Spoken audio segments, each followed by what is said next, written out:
नमस्कार. स्वामी समर्थ अनुभूती या चॅनलमध्ये आपलं मनापासून स्वागत आहे. श्री स्वामी समर्थ. स्वामी भक्त हो. आज एका भक्ताला स्वामींनी इतका छान असा अनुभव दिलेला आहे ना, म्हणजे ते स्वामींची सेवा करतच नव्हते. त्यांनी मनामध्ये अशी शंका ठेवलेली होती की जर म्हणजे दोन असे भक्त होते, दोन सेवेकरी, की त्यांच्या एकाच्या मनामध्ये असं होतं की मला खूप चांगली आणि कायमची नोकरी भेटलेली पाहिजे, आणि एकाच्या मनामध्ये होतं की माझं लग्न कधी होईल, आता माझं वय झालेलं आहे. जर आम्हाला हे असे अनुभव आले, चांगली नोकरी मिळाली, चांगल्या ठिकाणी लग्न झालं किंवा मनासारखं जर चांगलं झालं, तर आम्ही स्वामी अवतारी पुरुष आहेत असं मानू, तरच आम्ही स्वामींची सेवा करू असं मनामध्ये धरूनच ते होते. आणि ते एक दिवस ते स्वामींच्या दर्शनाला गेले, तेव्हा स्वामींनी त्यांना ओळखलं की बाबा हे कशासाठी आलेले आहेत आणि ह्यांच्या मनामध्ये नेमकं काय आहे. तर स्वामींनी त्यांना असा काही चमत्कार दाखवला की अक्षरशः ते पूर्णपणे घाबरून गेले होते. तर असाच काही एका दादांचा अनुभव आहे. तो अनुभव तुम्ही शेवटपर्यंत ऐका. खरंच स्वामींची लीला ही अगाध आहे. तुम्ही हा अनुभव शेवटपर्यंत ऐकल्यावर तुम्हाला समजेल की स्वामी कृपेमुळे किती म्हणजे आपल्या आयुष्याचं कल्याण होतं. तर व्हिडिओ हा शेवटपर्यंत बघा. पण त्या अगोदर जर आपल्या चॅनलवर कोणी नवीन स्वामी सेवेकरी असतील, स्वामी भक्त असतील, तर त्यांनी आपल्या चॅनलला सबस्क्राईब करायला विसरू नका. तर चला मग आजच्या व्हिडिओला आपण सुरुवात करूया. तर त्यांच्याच शब्दामध्ये आपण हा अनुभव ऐकणार आहोत. तर स्वामी भक्त काय म्हणतात बघा.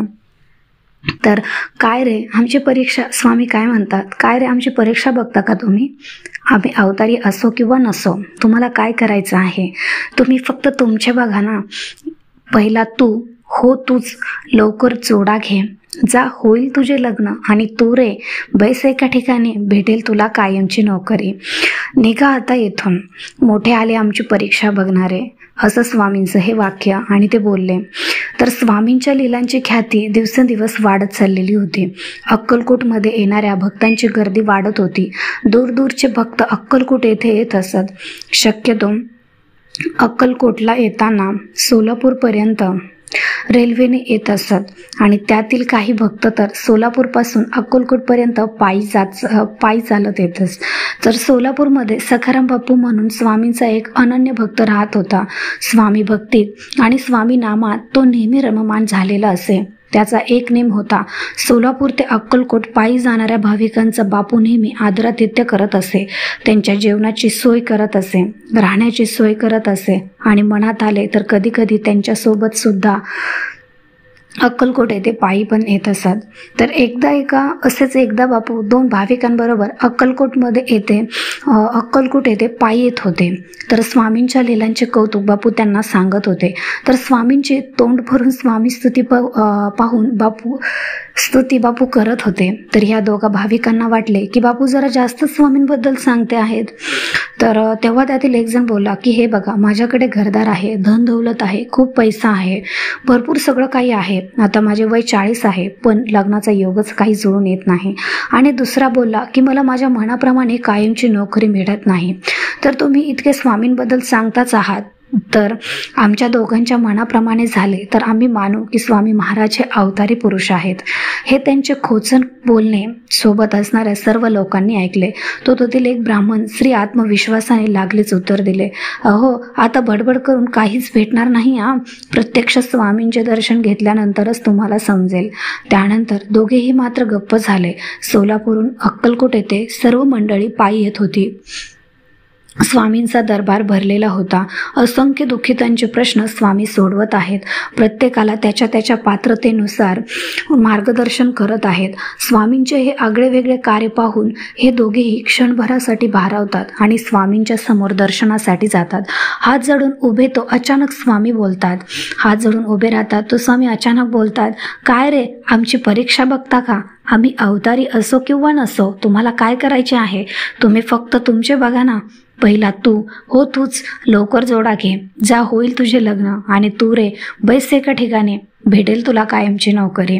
चला निघा आता इथून, मोठे आले आमची परीक्षा बघणारे. असं म्हणून स्वामींनी त्यांना पाठवणी केली. तर स्वामींचे हे अंतसाक्षित्वाचे बोलणे ऐकून दोघेही थरथर कापू लागतात आणि स्वामींचे चरण धरतात. आम्ही आणि आमचे चुकले म्हणून नाक घासून माफी मागतात. मग करुणागण स्वामी आईने त्या दोघांस जवळ बोलवले आणि प्रसाद घेऊन मार्गस्थ केले. पुढे 2 महिन्यातच दोघांचे मनोरथ पूर्ण झाले. एकाचे लग्न होते तर दुसऱ्याला हवी तशी कायमची नोकरी भेटली. ते अक्कलकोट येथे येतात. स्वामी कृपेचा अनुभव तोंड भरून सर्वांना सांगतात आणि प्रपंच करता करता स्वामी नाम घेतात. स्वामी लीलांचे गुणगान गात स्वामी भक्तीचा प्रचार करतात. तर बघा, खरंच स्वामींची लीला खूप अगाध आहे. ह्या अनुभवातून तुम्हाला एक समजलंच असेल की स्वामींनी जेव्हा आपण म्हणतो ना, आपण जेव्हा स्वामींचीच परीक्षा घ्यायला जातो तेव्हा आपण मनामध्ये कुठे ना कुठेतरी मनात संशय धरत असतो, स्वामींबद्दल शंका निर्माण करत असतो. आणि जेव्हा आपल्या मनामध्ये शंका येते ना, तेव्हा कोणतीच सेवा आपली फलित जात नाही आणि आपण कोणतीच सेवा तर आपली फलित जात नाही. पण आपण जे सेवा मनामध्ये जे आपण शंका धरून जातो त्याच्यामुळे आपलं कामसुद्धा पूर्णत्वात जात नाही. त्याच्यामुळे तुम्ही निसंकोचपणे स्वामींसमोर तुमचं मत मांडा. नक्कीच तुम्हाला त्याच्यातून काही ना काहीतरी मार्ग मिळाल्याशिवाय राहत नाही. तुम्ही बोलून दाखवता, पण ते बोलण्याच्या अगोदरच तुमच्या मनात काय चाललेलं आहे आणि तुम्ही स्वामींना काय बोलणार आहात हे स्वामींना अगोदरच समजलेलं असतं. कारण स्वामी अंतर्यामी आहेत. त्यांना कोणाच्या मनात काय आहे आणि कोणाला कोणता प्रश्न विचारायचा आहे आणि कोणत्या प्रश्नासाठी कोणती सेवा घेणार आहे हे सगळं स्वामींना अगोदरच माहिती असतं. आपण फक्त एक माध्यम आहोत की मला स्वामींसमोर हा प्रश्न मांडायचा आहे, मला स्वामींसमोर सगळं काही हे बोलायचं आहे, मला हे पाहिजे, मला ते पाहिजे, मला सगळ्याच गोष्टी आयुष्यामध्ये पाहिजेत. पण आपल्याला जे योग्य आहे ते स्वामी नक्की आपल्याला देणार आहेत. पण तोपर्यंत आपल्या मनामध्ये स्वामींविषयी श्रद्धा असायला पाहिजे, विश्वास असायला पाहिजे, संयम असायला पाहिजे. तरच आपल्याला आपल्या प्रश्नाचं उत्तर चांगल्या प्रकारे मिळतं आणि योग्य ते फळ मिळतं. तुम्ही म्हणाल की आम्ही खूप सेवा करतो, खूप दिवस झालं स्वामी सेवेत आहेत, पण आम्हाला कधीच अनुभव दिला नाही स्वामींनी.